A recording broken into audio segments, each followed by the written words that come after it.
Subscribe now and press the bell icon. Never miss an update. જો તમે સ્કૂલમાં આવશો તો 8 પીરિયડ સ્કૂલ ચાલશે. 8 પીરિયડમાં કોઈ ને કોઈ સર તમારી સમક્ષ આવશે અને કશુંક તમને ભણાવવાનો પ્રયત્ન કરશે. તો મારી દરેક વિદ્યાર્થીને વાલીને પણ નમ્ર વિનંતી છે કે તમારા બાળકને સ્કૂલમાં મોકલો. હવે આપણે પાઠ તરફ પાછા જઈએ કે પાઠ 19 હોલિકોત્સવ એટલે કે હોળીનો તહેવાર, હોળીનો ઉત્સવ. હવે એની પ્રસ્તાવના છે એના વિશે પહેલા જોઈ લઈએ. તો ઉત્સવને મનાવવા માટેના નિર્ધારિત આચાર વિચારો છે. પ્રત્યેક ઉત્સવના પ્રસંગે માત્ર વ્યક્તિગત રીતે આનંદ પ્રાપ્તિનો ઉપક્રમ કરવાને બદલે સામૂહિક રૂપે આનંદ પ્રાપ્તિ થાય તેવી વ્યવસ્થા ગોઠવવાની ફરજ પાડવામાં આવે છે. આ કારણે સાધના ભાવથી પીડિત વ્યક્તિ પણ ઉત્સવના આનંદનો ભાગીદાર બની શકતી હોય છે. આ પ્રકારની વ્યવસ્થા હોલિકોત્સવની ઉજવણીમાં પણ વણી લેવામાં આવી છે. તો સામૂહિક ધોરણે આપણે દરેક લોકો પોતપોતાની રીતે પોતાના જીવનમાં મોજ મજા મસ્તી કરતા જ હોય છે, પણ સમૂહને સાથે લઈને જ્યારે આનંદ પ્રાપ્ત કરવાની વાત હોય, સમૂહને સાથે લઈને જ્યારે ઉત્સવનો આનંદ માણવાની વાત હોય, ઉત્સવની ઉજવણી કરવી છે. આપણે કોઈ પણ તહેવાર હોય, ઉત્તરાયણ હોય, હોળી હોય, દિવાળી હોય, જન્માષ્ટમી હોય, 26મી જાન્યુઆરી, આવા રાષ્ટ્રીય તહેવાર હોય, દરેક તહેવારોમાં સમૂહ સાથે હોય તો જે આનંદ આવે છે ઉત્સવ ઉજવવાનો, એ આપણે એકલા આ આનંદ માણી શકતા નથી. બીજી વાત કે સમૂહની અંદર દરેક વ્યક્તિ અલગ અલગ વિચારો ધરાવતી, દરેક વ્યક્તિ અલગ અલગ પ્રકારના દુઃખ દર્દને ભૂલાવવા માટે આવા તહેવારો, આવા ઉત્સવો ઉજવવામાં આવતા હોય છે. વિદ્યાર્થી ભાઈઓ બહેનો, કેમ કે માણસને દરેકને, મેં તમને અગાઉ વાત કરી, આપણે ઘણી ફેર વાત કરીએ છીએ કે ભાઈ દરેક માણસને કોઈ ને કોઈ નાની મોટી મુશ્કેલી હોય જ છે. તમારે તમારા સમકક્ષ મુશ્કેલી હશે, અમારે અમારા સમકક્ષ મુશ્કેલી હોય છે, બીજા માણસોને એના સમકક્ષ. મારે કદાચ પૈસાનો પ્રોબ્લેમ ના હોય પણ આ શારીરિક પ્રોબ્લેમ હોય, તમારે કદાચ શારીરિક પ્રોબ્લેમ ના હોય, પૈસાનો પ્રોબ્લેમ. આવા અલગ અલગ વ્યક્તિને અલગ અલગ પ્રકારના પ્રોબ્લેમ હોય જ છે. માટે એ દરેક મુશ્કેલીને ભૂલાવી અને આનંદની અંદર એ સામેલ થઈ શકે, ઉત્સવની અંદર એ સામેલ થઈ શકે માટે આવા તહેવારો ઉજવવામાં આવે છે. ત્યાર પછી આ પ્રકારની વ્યવસ્થા હોલિકોત્સવની ઉજવણીમાં પણ વણી લેવાય છે. પ્રસ્તુત સંપાદિત પાઠમાં ગુરુ શિષ્યનો સંવાદ છે. તે સંવાદમાં હોલિકોત્સવ અને તેના પારંપરિક ઇતિહાસનો પરિચય કેન્દ્ર સ્થાને છે. તો હોલી શું છે, શા માટે ઉજવવામાં આવે છે, કેવી રીતે ઉજવવામાં આવે છે, હોળી ઉત્સવની શરૂઆત ક્યારથી થઈ, આ બધી જ બાબતો આ પાઠની અંદર ગુરુ અને શિષ્યના માધ્યમથી, કે ભાઈ તમારા જેવો વિદ્યાર્થી છે, અમારા જેવો કોઈ શિક્ષક હશે, એ વિદ્યાર્થી એના સરને પ્રશ્નો પૂછે છે કે આ હોળિકા ઉત્સવની શરૂઆત ક્યારે થઈ, કોણે શરૂઆત કરી, કેવી રીતે શરૂઆત કરી, તેમાં કયા કયા નીતિ નિયમો છે, કોણ કોણ ભાગ લઈ શકે છે, કઈ કઈ વસ્તુનું એની અંદર દાન કરવાનું હોય છે, શા માટે દાન કરવાનું હોય છે, અને એનો આવી અનેક બાબતોને આ પાઠની અંદર વણી લેવામાં આવી છે. હવે એની આપણે વાત કરીએ તો કે ભાઈ ઉત્સવની ઉજવણીમાં માત્ર વ્યક્તિગત આનંદની પ્રાપ્તિનું જ લક્ષ્ય નથી હોતું, પરંતુ આનંદની ઉજવણી સાથે દાન અને તપનો અવસર પણ પ્રાપ્ત થાય છે. આ રીતે ઉત્સવની ઉજવણીને માનવીય જીવનનો ઉત્કર્ષ સાધવાના સાધન તરીકે પણ જોવી જોઈએ. તો ઉત્સવ ઉજવવાથી શું થાય ફાયદો? પહેલી વાત કે આવી ઉજવણીઓ કરવાથી, તહેવારો ઉજવવાથી આપણે શું ફાયદો થાય? મુસ્લિમ સમુદાય છે તો એ ઈદ ના દિવસે પછી જુલુસ કાઢશે, એવા ઘણા બધા તહેવારો એના પણ અલગ હોય છે. કેમ કે બધા સમાજના પોતપોતાના તહેવારો છે. ઘણા બધા તહેવારો સામૂહિક ધોરણે, ઘણા બધા સામાજિક ધોરણે પણ અલગ અલગ હોય છે. આપણે જોઈએ દિવાળીનો તહેવાર, તો દિવાળીનો તહેવાર આખા ભારતમાં એક સરખી રીતે ઉજવાય. ત્યાર પછી ઉત્તરાયણમાં કોઈ સમાજ, કોઈ ધર્મનો કોઈ બાદ નથી, દરેક લોકો પતંગ ચગાવી શકે છે. હોળીમાં પણ એવું છે. ત્યાર પછી જન્માષ્ટમીમાં જુઓ તમે, આમ અલગ અલગ તહેવારો અલગ અલગ રીતે ઉજવવાનું મહત્વ અલગ અલગ હોય છે. તમે તમારી રીતે કોઈ પણ તહેવાર, કોઈ પણ ઉત્સવ, કોઈ પણ ઉજવણીમાં ભાગ લઈ શકો છો, એમાં કોઈ પણ પ્રકારની રોકટોક હોતી નથી. એવા જ આપણા રાષ્ટ્રીય તહેવારો છે. 26મી જાન્યુઆરી, 15મી ઓગસ્ટ, આવા અનેક પ્રકારના તહેવારો છે એ એવા તહેવારો છે કે જે સામૂહિક ધોરણે આપણે ઉજવી શકતા હોઈએ છીએ. હવે આપણે પાઠમાં જોઈએ બાળકો, પેલો જેને કઈ પ્રોબ્લેમ હોય બેઠા છે એ બહાર જઈ શકે છે ભાઈ. વચ્ચે ડિસ્ટર્બ કરશો તો આમાં આપણે ઓનલાઈન ચાલુ છે, એક બાજુ વિડિયો ચાલુ છે આપણે બનાવવાનો, એમાં તમારો અવાજ આવે છે, તમે જોતા હશો દરરોજ. હવે મેં ગઈકાલે અગાઉનો જે વિડિયો છે YouTube ઉપર મૂકેલો છે. આપણા ક્લાસમાં અત્યારે જે બેઠા છે એમાંથી કેટલા લોકો જોયો? કાલે જે વિડિયો મૂક્યો એ 2 3 4 5 ના, તું ખોટું બોલ. ઓનલાઈન આપણે જે મારી સામે જોવે છે ને અત્યારે મોબાઈલમાં, મેં ગઈકાલે પાઠ 18 નો ત્રીજો ભાગ મૂક્યો. હા, એક. બીજા વિદ્યાર્થીઓ કેમ ના જોયો? 2 3. દરેક વિદ્યાર્થીએ જે ક્લાસમાં નથી હાજર રહેતા એ લોકોએ આ YouTube ઉપર આપણે વિડિયો મૂક્યો છે. એ શા માટે? કે તમે ઘરે રહીને કશું નથી કરવાના મોબાઈલમાં, એ તમે જોઈ શકો, તમે સમજી શકો, સાંભળી શકો, એટલા માટે આપણે આવી વ્યવસ્થા કરી છે. તો માત્ર તમે ક્લાસમાં નથી આવતા, ઘરે પણ કશું કરતા નથી, એટલા માટે આપણે આવી વ્યવસ્થા, કેમ કે ઘણી વખત નેટનો ઇશ્યુ હોય છે, ઘણી વખત નેટવર્ક નથી આવતું, તો તમે ઓનલાઈનના માધ્યમથી ભણી શકતા નથી. તો આ યુટ્યુબના માધ્યમથી તમે 100% એનો ડાઉનલોડ કરી અને ભણી શકશો વિડિયો. એટલે દરેક વિદ્યાર્થી, ખાસ દરેકને મારે કહેવાનું છે કે તમે આ YouTube ઉપર વિડિયો છે એ તમારા જે ક્લાસમાં ભણતા મિત્રો હોય, બેન હોય, ભાઈ હોય, એને પણ કહેજો કે ભાઈ આપણે ઓનલાઈન ક્લાસ ના ભણી શક્યા હોય વ્યવસ્થિત રીતે, તો YouTubeમાં તો આપણે વ્યવસ્થિત છે, એ તમે ડાઉનલોડ કરી અને ભણી શકશો. હવે આગળ આપણે જોઈએ કે શિષ્ય કોયમ નામ હોલિકોત્સવ. શું પૂછ્યું એના સરને? કે કોયમ નામ હોલિકો ઉત્સવ કદાચાય માયતિ. તો ખરેખર આ હોલિકોત્સવ શું છે અને એ ક્યારે આવે છે? શિષ્યએ એના ગુરુને પ્રશ્ન પૂછે છે કે આ હોલિકા ઉત્સવ શું છે અને એ ક્યારે આવે છે? એના સર જવાબ આપે છે, ગુરુ હોલિકાયાઃ ઉત્સવઃ હોલિકોત્સવ.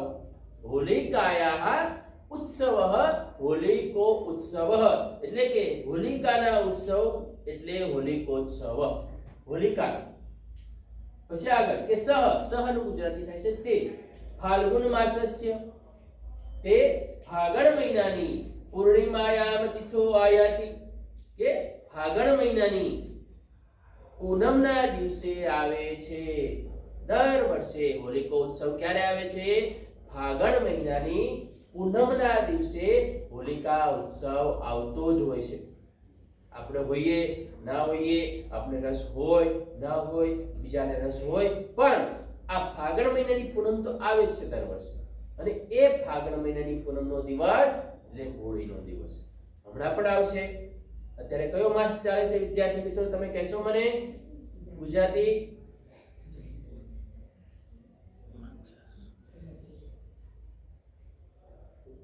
ગુજરાતી માસ કયો ચાલે છે? ઓનલાઈન જોતા દરેક વિદ્યાર્થી અને ઓફલાઈન બેઠા છે એ નિશા પોષ. કોઈ કહેશે મને સુનેરી કે આ ગુજરાતીમાં કયો માસ ચાલે છે? જય, હેલી, જે આપણી સાથે ઓનલાઈન જોડાયા છે એ. આમ તો ખાસા બધા વિદ્યાર્થી છે. હા, 19 વિદ્યાર્થી છે આપણી સાથે. કોઈ બોલો ભાઈ સુનેરી, ગુજરાતી કયો માસ ચાલે છે? હે? તમારે તને નથી દેખાતું? બોલો. કયો માસ ચાલે છે? પોષ. હા, પોષ માસ છે એ ચાલી રહ્યો છે. ગુજરાતી પોષ મહિનો. તો મહા અને ફાગણ, ફાગણ મહિનાની પૂનમના દિવસે પણ આ હોળી આવવાનો છે તહેવાર. હવે આગળ આપણે જોઈએ શિષ્ય કેયમ હોલિકા. તો આ હોલિકા કોણ છે? કે એ શિષ્ય કેવો છે? તમારે જેવો ના સમજે, એને હોલિકાને જોઈ નથી, એને એવું લાગે કે ભાઈ હોલિકા નામની કોઈ સ્ત્રી હશે, ખરેખર સ્ત્રી જ છે. એના વિશે વાત કરો કે કેયમ નામ હોલિકા. ક્યાં હોલિકા કોણ છે? પછી પાછો શિષ્યને જવાબ આપે, ગુરુ જવાબ આપે છે કે હોલિકા નામ એકા સ્ત્રી, કે હોલિકા નામની એક સ્ત્રી છે. શું કહે છે કે હોલિકા એક સ્ત્રી છે. સા ચ હિરણ્યકશિપોઃ અસુર રાજસ્ય ભગિની. ભગિની એટલે બહેન. ભગિનીનું સંસ્કૃત ગુજરાતી થાય બહેન.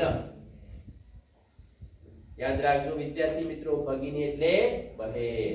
કોની બહેન છે કે એ હિરણ્યકશિપુ નામના અસુર રાજાની, હિરણ્યકશિપુની બહેન છે. એનું નામ હોલિકા છે. ફરી એનું ભાષાંતર આપણે જોઈએ કે હોલિકા એક સ્ત્રી છે અને તે હિરણ્યકશિપુ નામના અસુર રાજની બહેન છે. કોની બહેન છે?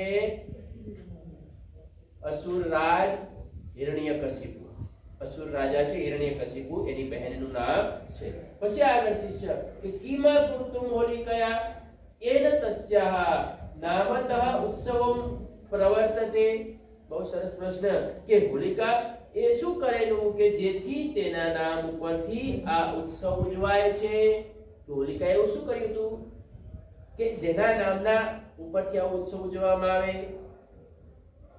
ક્લાસમાં છે રૂપલ, તો રૂપલોત્સવ તો ઉજવતા નથી આપણે, શારોત્સવ તો ઉજવતા નથી, નિશાત્સવ તો ઉજવતા નથી, તો હોલિકા ઉત્સવ જ કેમ ઉજવવાનો?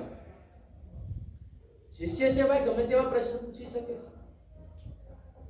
તો હવે પછી આગળના ગુરુ જવાબ આપે છે કે એવમ હિ શ્રૂયતે, કે એવું સંભળાય છે કે હિરણ્યકશિપુ નામકસ્ય દૈત્યસ્ય પ્રહલાદ નામકઃ એકઃ પુત્રઃ આસીત.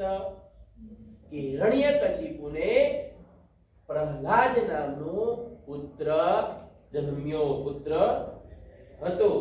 શું નામ હતું એનું? પ્રહલાદ. હવે તમને કદાચ પરીક્ષામાં પ્રશ્ન પૂછાય કે પ્રહલાદના પિતાનું નામ જણાવો, તો શું લખશો તમે? હિરણ્યકશિપુ. પ્રહલાદની ફઈનું નામ જણાવો, તો શું લખશો તમે?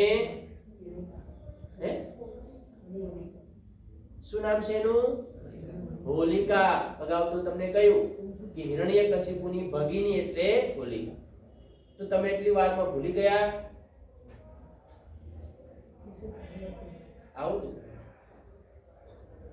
તો હિરણ્યકશિપુનું બેનનું નામ શું છે? હરિશ્રી,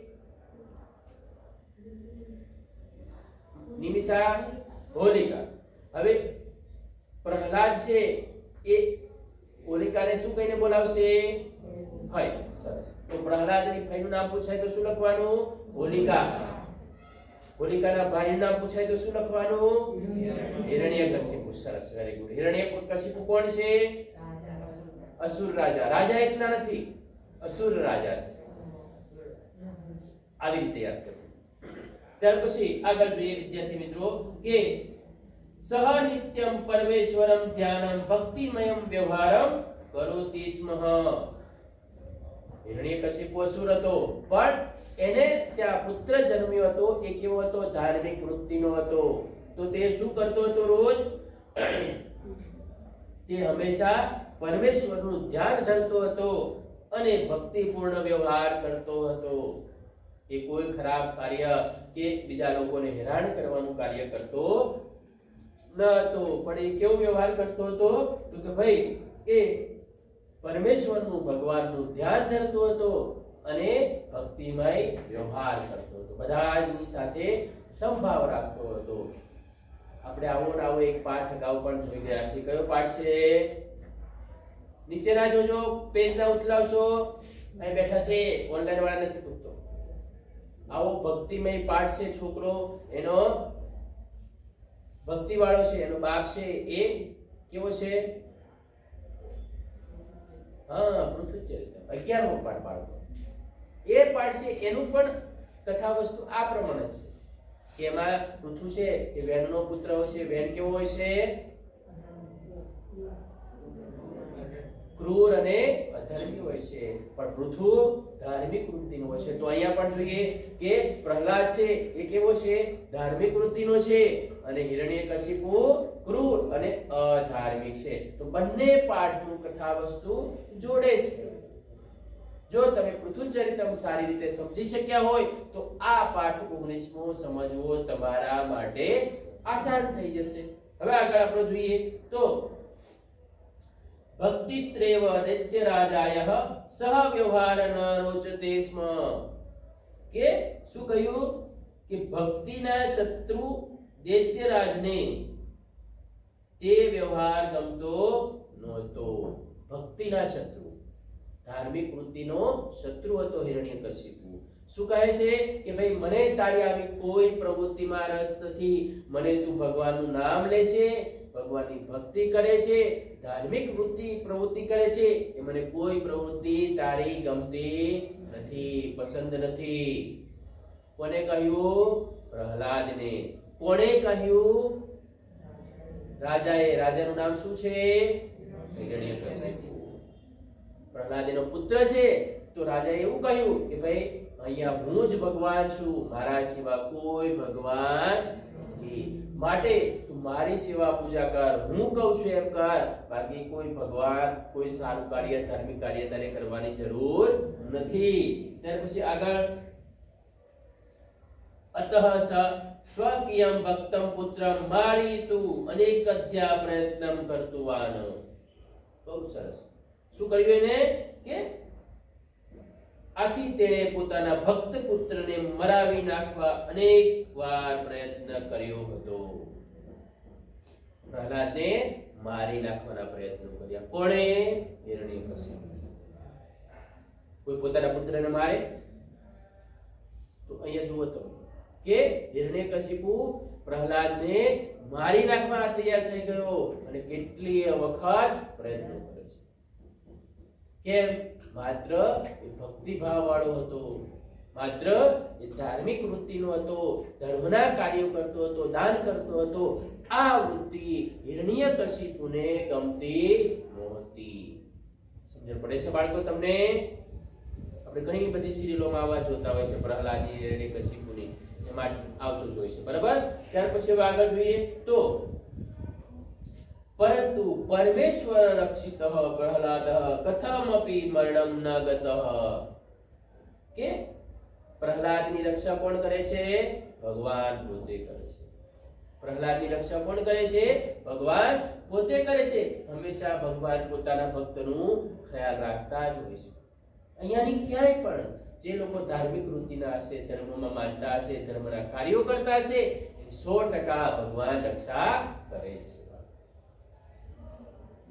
આપણે પહેલા કાવ્યનો શ્લોક જોયો ને, અભયમ સત, રાત્રે અભય, દિવસે અભય, સવારે સાંજે, સર્વ દિશા મમ મિત્ર ભવંતુ, કે બધી જ દિશાઓ મારી મિત્ર થાઓ. કેમ? ઉત્તર, દક્ષિણ, પૂર્વ, પશ્ચિમ. તો ભગવાન આપણી સાથે છે બાળકો. જો ભગવાન આપણી સાથે ના હોય તો આપણે ઉત્તર દિશામાં, દક્ષિણ દિશામાં, પૂર્વ દિશામાં, પશ્ચિમ દિશામાં જઈ ના શકતા હોય. તો બધી જ દિશાઓ મમ મિત્ર ભવંતુ, કે બધી જ દિશાઓ મારી મિત્ર થાઓ. એવું શા માટે કહેવામાં આવ્યું છે? પહેલા જ કવિમાં પહેલો શ્લોક સાંભળો. તમને ખબર હશે વિદ્યાર્થી મિત્રો, તમે ભણ્યા છો કે માણસની સાથે ભગવાન છે. બાકી તો આપણે રાતના 12 વાગે નીકળતા એકલા હોઈએ, 10 વાગે એકલા નીકળતા હોઈએ, તડકાના, તાપના, શિયાળામાં, ઉનાળામાં, ચોમાસામાં કેટલી મુશ્કેલીઓ આપણા ઉપર આવતી હશે. પણ આપણી રક્ષા કોણ કરે છે? ભગવાન કરે છે. જો એમને મારી નાખવા હોત તો આપણે જન્મ જ ના આપતા. આપણે શું કરીએ છીએ? આપણે મરવાના પ્રયત્નો કરીએ છીએ. ઘણી વખત બચી જતા હોય છે. આત્મહત્યા કરવા જઈએ ત્યાં કૂવામાં પડે તોય બચી જાય. ઘણા લોકો આત્મહત્યા કરવા જાય તો તળાવમાં પડવાના હોય તો એને પાછળ 10 લોકો આવીને પકડી લે. ઝેર પીવે તો ઝેર ઉતરી જાય. આવું કેમ થતું છે ખબર તમને? કેમ કે આની સાથે ભગવાન છે. બાકી તો કોઈને જીવવું નથી. કંટાળો આવે એટલે તરત જ મારે આત્મહત્યા કરી લઈશું, મમ્મી મોબાઈલ ના લઈ આલે, પપ્પા મોબાઈલ ના લઈ આલે, નેટ ના કરાવી આલે, બસ મારે જીવવું નથી. આપણે તો એવા છે. ખાલી હું તમને રોજ કહું ને કે બ્લેડ મારીએ ને કેવા નખરા કરીએ. હું તો એમ તમને કહું કે તમે બ્લેડ ના મારો, મારી પાસે હું કાપી જ નાખશું, આપણે કાઢવું તમારે. શું કામ એવા મા બાપને ડરાવો છો, ધમકાવો છો? મરવું છે તો મરી જાવ ને ભાઈ. શું કામ ટેન્શન આપો? કોઈ નથી જીવવું, કઈ વાંધો નહીં. આપણા ક્લાસની વાત કરશું. બીજે કોઈની વાત નથી. મારી પાસે ફોટા સાથે છે આ વાત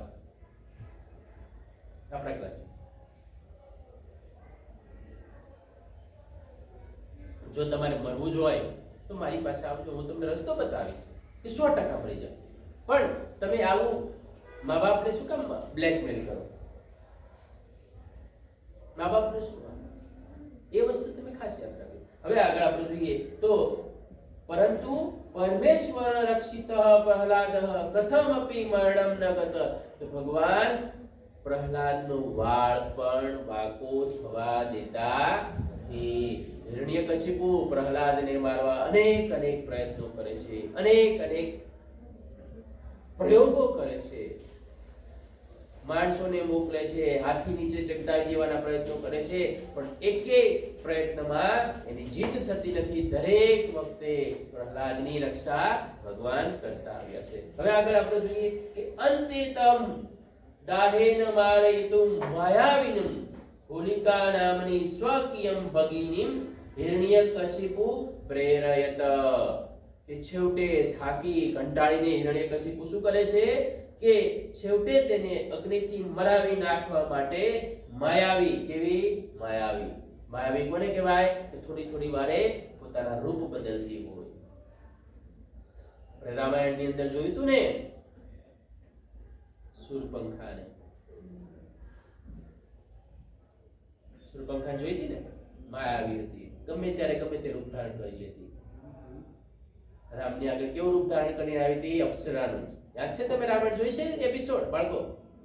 તો શૂરપંખા અપ્સરાનું રૂપ ધારણ કરીને આવી અને જેવું આમ સમય આવ્યો એટલે પોતાના ઓરિજિનલ રૂપમાં આવી ગઈ. તો ખરેખર રાક્ષસ હતી. ખબર છે ને તમને? તો આવી માયાવી હતી. કોણ? આપણે શૂરપંખાની વાત કરીએ. કોની વાત કરીએ છીએ અહીંયા? હે? હોલિકાની. તો ધીમે ધીમે શું કામ બોલો બાળકો? મોટેથી બોલો. હોલિકાની વાત કરીએ છીએ. ત્યાર પછી હોલિકા નામની સ્વકીયમ ભગિનીમ હિરણ્યકશિપુ પ્રેરયતુ.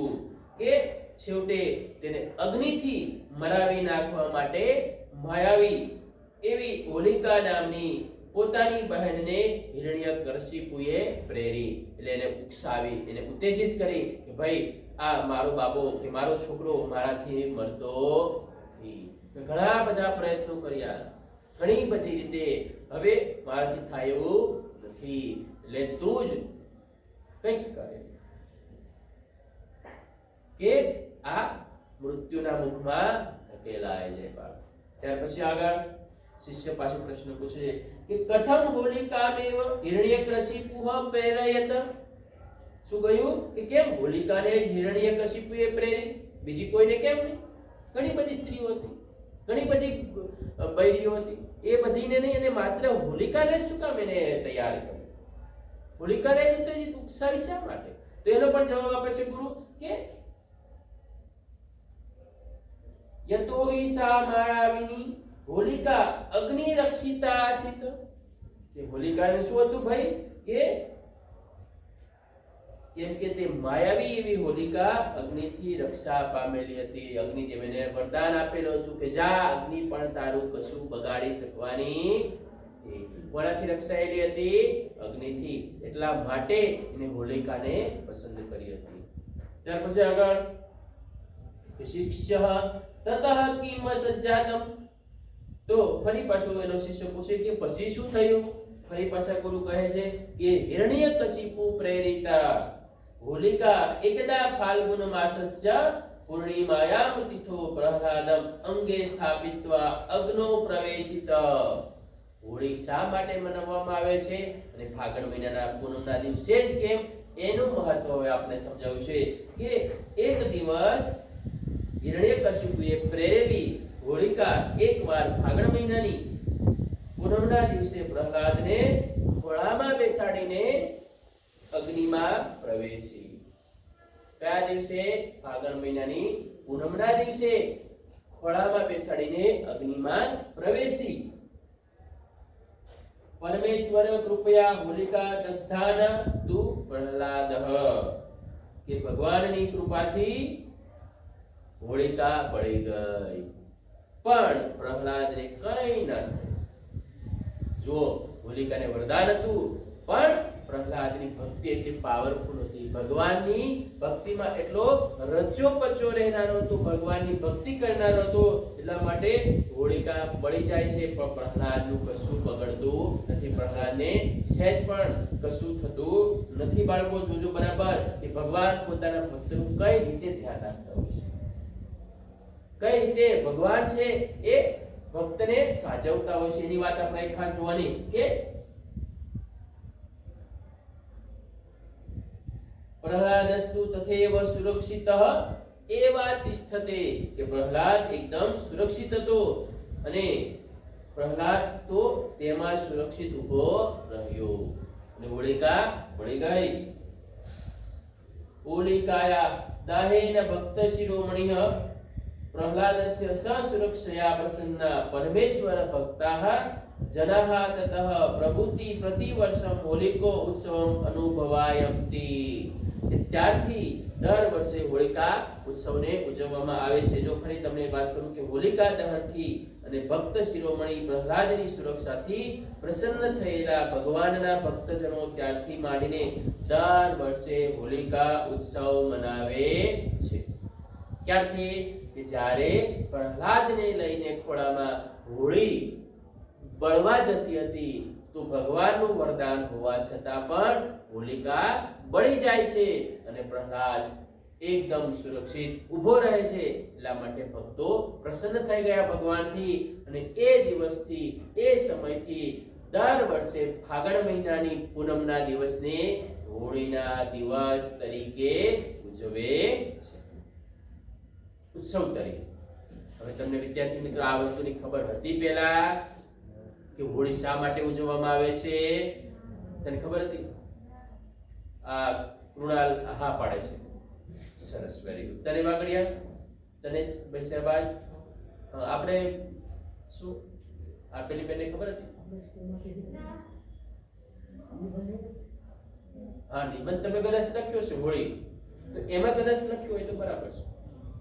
પણ હોળી અને પ્રહલાદ, હિરણ્યકશિપુ બધા સજોડે છે કે હોળી ધૂળેટી એટલા માટે જ મનાવવામાં આવે. અને બે પણ બીજું પણ આવશે આમાં, માત્ર આ હોળી જ નહીં, બીજું કારણ પણ છે. ભગવાન જ્યારે લંકામાંથી પાછા રામ આવે છે ત્યારે એને સ્વાગત કરવા માટે લોકો હોળી, કદાચ એવું છે, એવું પછી તમને આવશે તો સમજાય છે. બરાબર? હવે આગળ ના, એ તો દિવાળી, બરાબર, પેલા રંગ પૂર્ણી કરે છે ને એવું.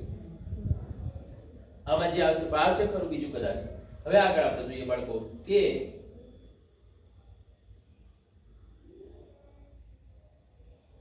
શિષ્ય અસ્મે કાર્યાય હોલિકયા કથમ ફાલ્ગુન માસસ્ય પૂર્ણિમા તિથિઃ સંકલ્પિતા, કે આ કાર્ય માટે હોલિકાએ કેમ ફાગણ માસની પૂનમનો દિવસ વિચાર્યો હતો? પાછો પ્રશ્ન.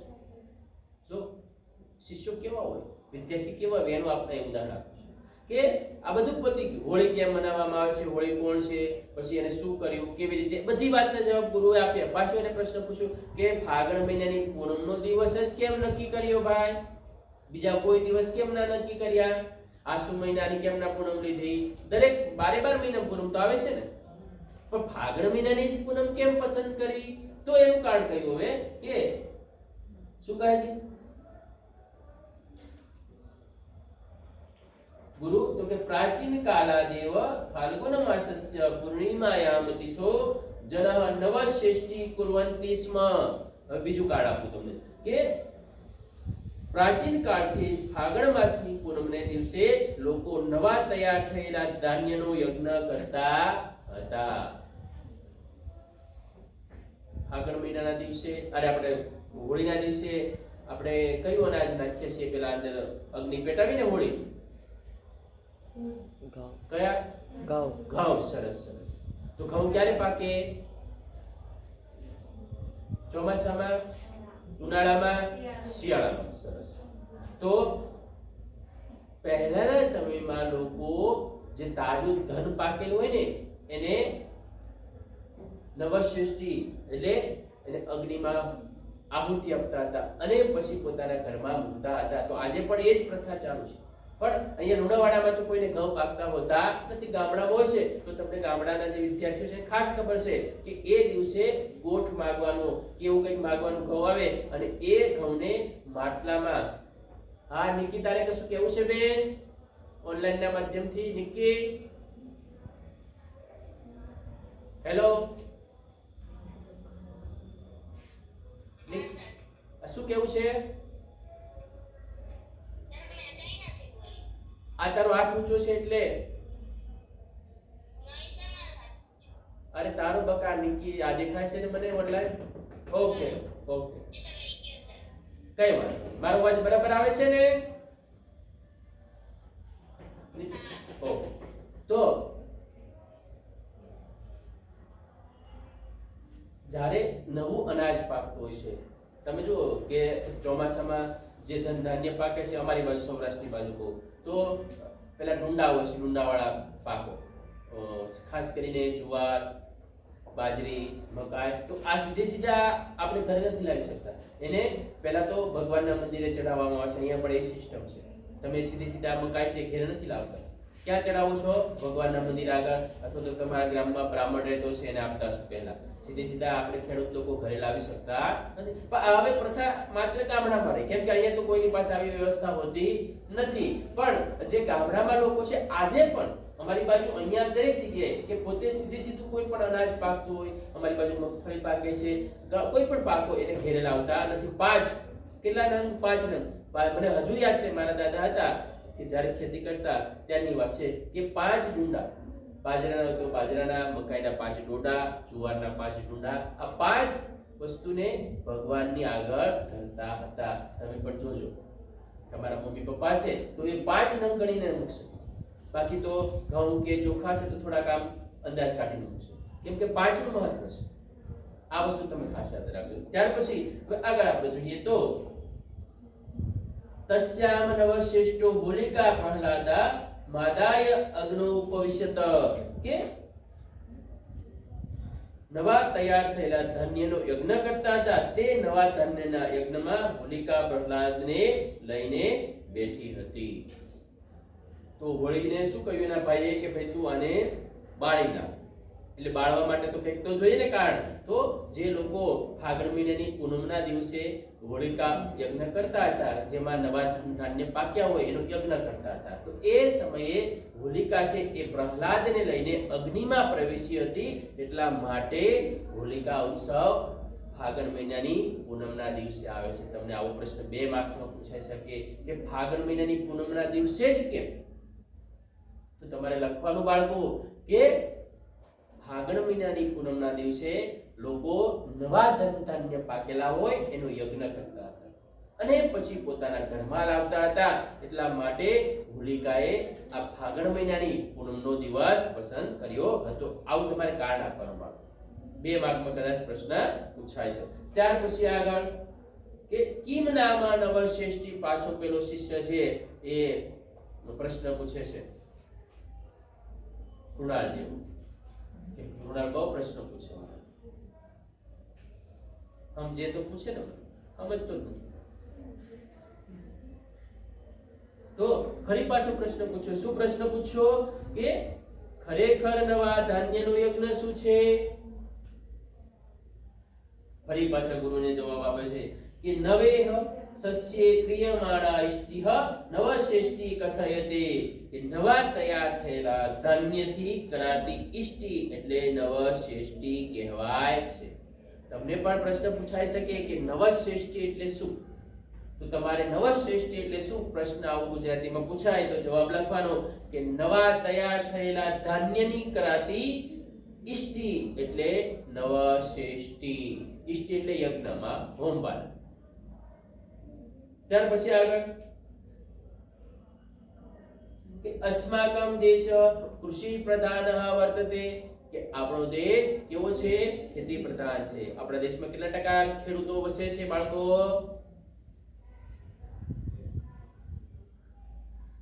આપણો દેશ કેટલા ટકા છે? તમે સમાજશાસ્ત્રમાં ભણીને આવ્યા છો અગાઉ, હમણાં પણ કદાચ ભણવામાં આવે છે. આપણો દેશ કેટલા ટકા છે? 80%. 70%?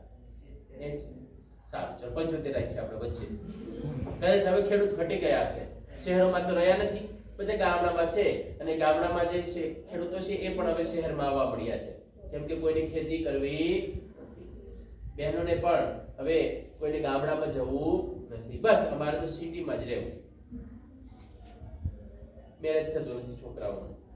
કેમ? તો કે ભાઈ ગામડામાં હોય તો ના થાય, શહેરમાં હોય વડોદરા, અમદાવાદ, મુંબઈ, રાજકોટ તો થાય. ખાવું કશું ગામડાનું, દૂધ તો કે ઓરિજિનલ જોઈએ, શાકભાજી ઓર્ગેનિક જોઈએ, તેલ ઓરિજિનલ જોઈએ, પણ ખેતી કોઈને કરવી નથી. જોઈએ ખરું, આપણે જરૂર છે, પણ આપણે ખેતી કરવી. એટલે આવું થઈ ગયું. હવે ગામડા ધીરે ધીરે તૂટવા મળ્યા, ભાંગવા મળ્યા, અને શહેરો વધવા. એટલે હવે આપણે ખેતી પ્રધાન ઓછા થતા જઈએ છીએ. ચલો હવે આગળ. તો અત્રત્યઃ જનાઃ પ્રાયઃ દિવારમ કૃષિમ કુર્વન્તિ વર્ષાયામ શરદી તથા શરદી કૃતાયઃ કૃષેઃ ફલમ પ્રાયઃ ફાલ્ગુન માસસ્ય પ્રાપ્યતે તતઃ સસ્ય રૂપમ ફલમ જનાઃ પ્રથમમ અગ્નિદેવાય સમર્પયન્તિ તતઃ પરસ્પરમ વિતિર્ય સ્વભોગોપ કલ્પયંતી. બહુ સરસ વાત લખી કે નવા તૈયાર થયેલા ધાન્યથી કરાતી ઇષ્ટિ એટલે નવશ્રેષ્ઠી. આપણો દેશ ખેતી પ્રધાન છે. અહીંના લોકો મોટે ભાગે 2 વાર ખેતી કરતા હોય છે. કયા કયા? તો કે વર્ષા ઋતુ તથા શરદ ઋતુમાં. એક તો ચોમાસામાં અને બીજી શિયાળામાં. શરદ ઋતુમાં પૂર્ણ કરેલી ખેતીનું ફળ મોટે ભાગે ફાગણ મહિનામાં મેળવાય છે. તે ધાન્ય રૂપે મળેલું ફળ લોકો પહેલા અગ્નિદેવને અર્પણ કરે છે, પછી એકબીજા વહેંચીને પોતાના વપરાશ માટે વિચારે છે. તો આપણા દેશનો ખેડૂત સૌથી વધારેમાં વધારે ધાર્મિક વૃત્તિનો છે કે પોતે ગમે તેટલું પાકે એ પોતાના માટે ઉપયોગમાં લેતો નથી. તમે જુઓ કે પશુ પક્ષી માણસો ગાય ભેંસ દરેક લોકોનું જો કોઈ ધ્યાન રાખતો હોય તો માત્ર ખેડૂત છે. ખેડૂત છે એ પોતાની પાસે કોઈ ધનનો સંગ્રહ કરી રાખતો નથી, એને જોઈએ એટલું જ બાકી જે કોઈ પાકે છે દૂધ હોય, દહીં હોય, ઘી હોય, એ બધું બીજા લોકોને માટે આપતો રહે છે. આપણો દેશ ખેતી પ્રધાન એટલા માટે કહે છે કે આપણો દેશના લોકો એ 100% ખેતી ઉપર આધારિત છે. બાકી ખેડૂત અનાજ જ ના પકાવે તો આપણે શું ખાઈએ? તો અહીંયા સુધી આપણે પાઠ રાખીએ છીએ. તો અહીંયા આપણે પાઠને પૂરો કર્યો છે.